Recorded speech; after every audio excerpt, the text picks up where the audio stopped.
인생 연금술 1월 10일. 현명한 자들은 하늘을 올려다봅니다. 그들은 정념의 세계에 만족하지 않고 평화로운 천상 세계에서 주의를 기울입니다.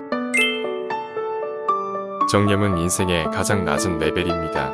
소름 끼치는 습지나 깊숙한 암흑 속에서 햇볕을 쬐인 적이 없는 생물들이 그 속에서 배회하고 있습니다. 어리석은 자들은 이 암흑의 세계 속에서 때 묻지 않은 평화도, 영원히 머리 위에 반짝이는 신의 빛이 가져다주는 기쁨도 모른 채 살고 죽어갑니다. 그런 사람들은 하늘을 올려다보려 하지 않고 땅 육체만 보고 있으므로 천상에서 비추는 신의 빛도 허무하게 반짝일 뿐입니다.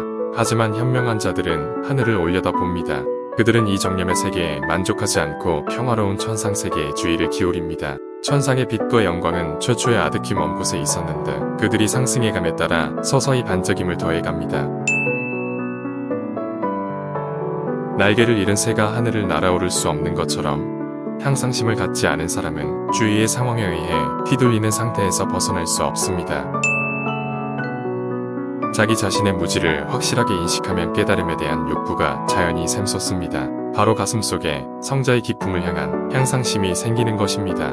사람은 향상심을 날개 삼아 지상에서 천국으로, 무지의 상태에서 지성의 상태로, 지하의 암흑에서 천상의 빛으로 상승합니다. 그것이 없으면 지상을 기는 감각적이고 교양이 없는 평범한 동물로 머무는 것입니다. 향상심은 천국적인 것, 정의, 배려, 청아함, 사랑을 추구하는 절실한 소망, 지상적인 것 자기 소유, 개인의 우위성, 저속한 쾌락, 감각적인 만족을 필사적으로 추구하는 욕구는 아닙니다.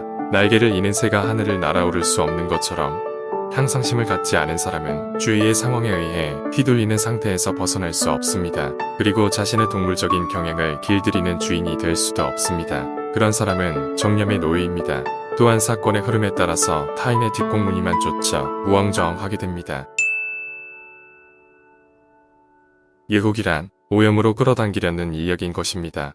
따라서 오염되지 않은 자는 유혹에 굴하지 않습니다. 유혹은 악을 극복하고 선행을 쌓으려고 할 때 반드시 따라붙습니다. 자기 안의 악을 성공적으로 정복하려면 그 악이 표면에 떠올라 스스로 정체를 드러내야 합니다. 가슴 속에 숨겨진 악은 유혹 속에서 정체를 드러내 모습을 보입니다. 유혹이 호소하고 불러 깨우는 것은 정복되지 않고 있는 욕망입니다. 충동의 불길이 닿지 않는 곳까지 상승하지 않는 동안은 몇 번이고 유혹은 본인에게 공격을 가해 따르게 하려고 할 것입니다.